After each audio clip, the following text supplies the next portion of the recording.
What is up, guys? It is Nick back here with another video. Today I want to talk a little bit about having your money work for you, things that I'm doing to make money work for me, and kind of what to expect when starting this or doing it. First off, kind of what to expect or what like mindset to have going into it. If you looked up how to make your money work for you or something similar to that, first off, this is not going to be something that's going to be quick and easy. It is fairly easy, but it is not quick, which makes it difficult. And what I mean by that is when you start making your money work for you, it is a very slow and almost kind of stupid process on how much money you have to put in to get back.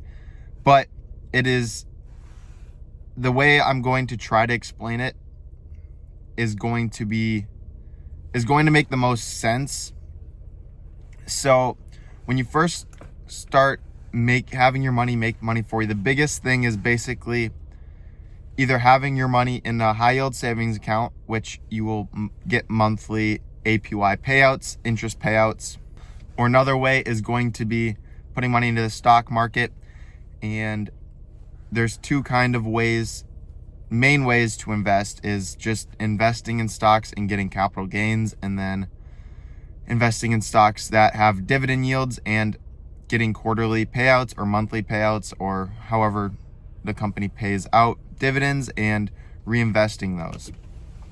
And 2 years ago so I've been investing on and off since like 2019-ish. Yeah, around 2019. And I didn't know anything about stocks. I was just putting $20 in here, $100 in here, and then like I'd sell it like a couple months later or a week later, and never really thought anything of it until 2023 is kind of when I started to get a little bit more serious about it. And in 2023, I kind of figured out what dividends were, and I wanted to try to build a dividend account, and that's kind of what I've been doing. All right, so in 2023, when I actually started kind of investing a little bit, I decided to start throwing some extra money into the stock market consistently. And actually, it wasn't 100% consistent. It was kind of just, so what I do for work is I just resell things. So whenever I have a little bit of a better month and have a little bit extra money, little more money than I usually make or can live off of, I would just throw some money into the stock market. So 2023, I made it was $78 in dividends, not even $100, not even $80, it was $78.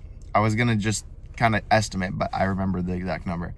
$78 in dividends in 2023. And throughout a whole year, making $78 is fairly bad. And I don't remember the exact amount I had, but I think I had between $1,000 and $2,000 in the stock market, like in different companies.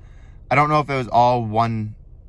I know majority was Target, but I don't think all of my money was in dividend stocks. So anyways, I didn't even make $100 from dividends.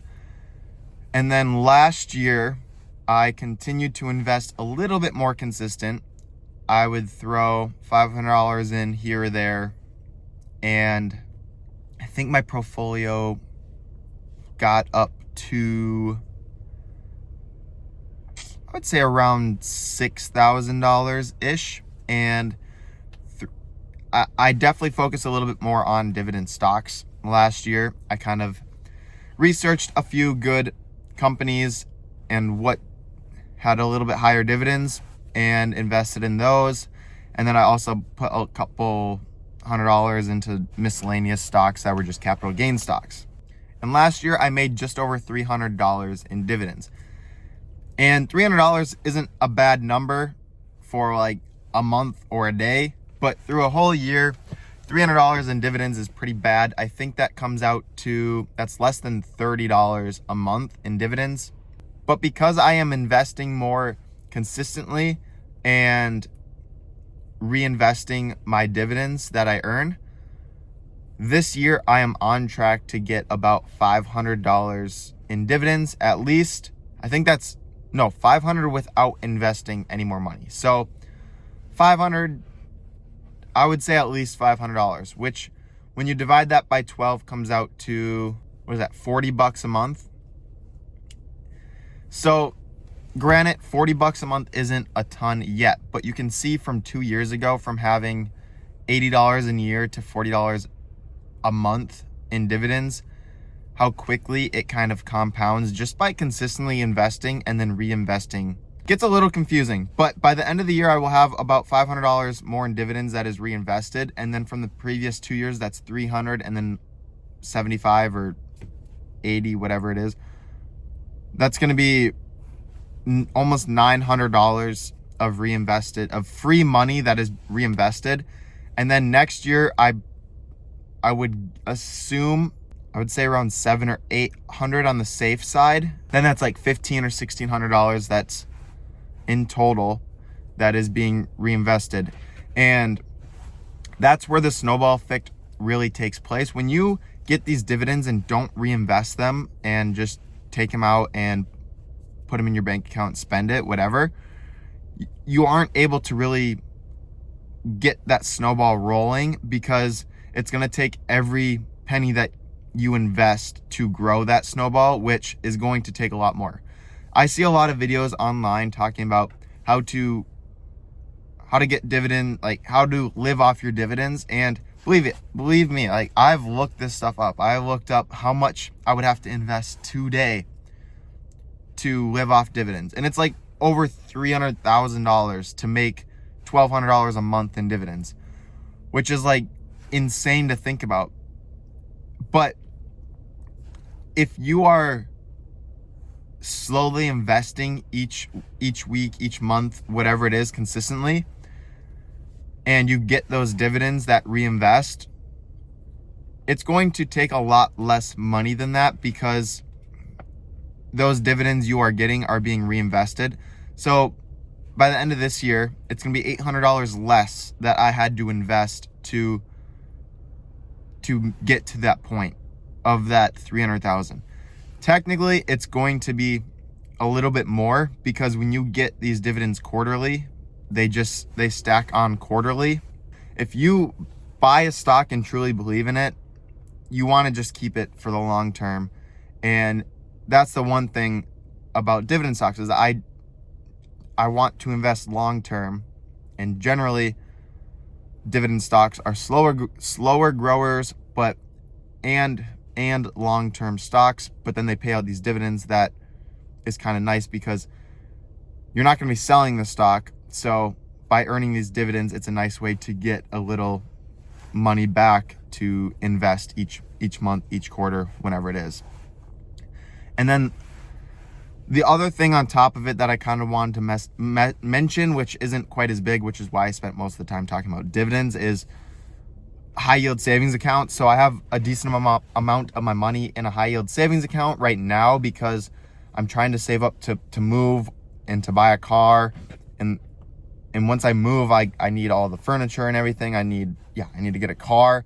I need to get everything for like a house, the room, everything. So right now, a lot of my money is sitting in a high yield savings account, and that is also earning me almost $100 a month just for having my money in a savings account versus my traditional bank account, which gets pennies on the tens of thousands of dollars.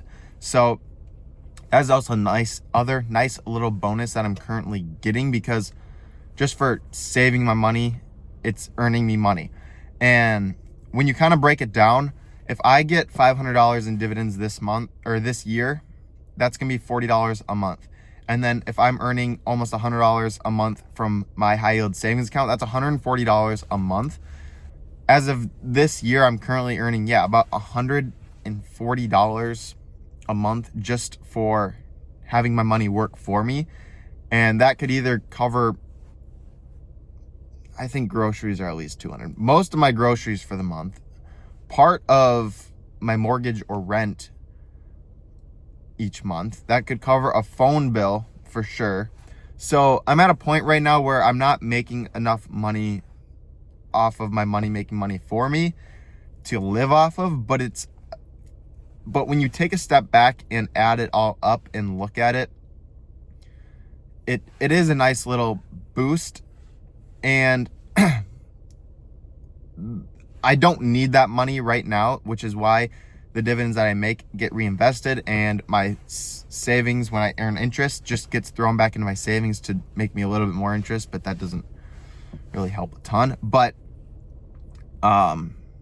it's a nice thing to kind of see, like, okay, my money right now is making me $140 a month by itself, which is nice because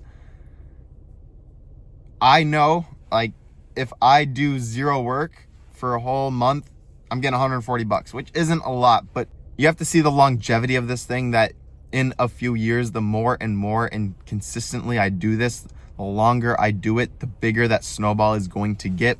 Again, if you guys are still here, this is not something to happen overnight. This is something that's going to take 5, 6, 10, 20 years. And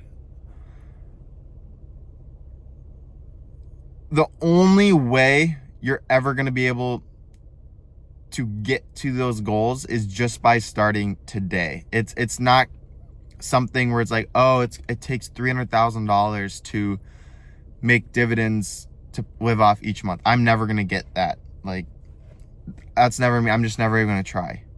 But it's the slowly investing each month and getting those dividends each quarter or each month or whenever it is that add up in the long game. So it's really, really, really important to remind yourself every single day that it's a marathon, not a sprint. And yeah, I think that's gonna be it for this video, guys. I need to go into the gym. I drank half my pre-workout and I feel like I just wasted it out making this video rather than in the gym. So I'm going to go into the gym, get this workout in, and yeah, hopefully you guys enjoy this video. Sorry it's a little long. I'm probably gonna try to cut this down a little bit, but if you have any questions or comments, please feel free to talk down below. I'm going to be reading comments if there's any.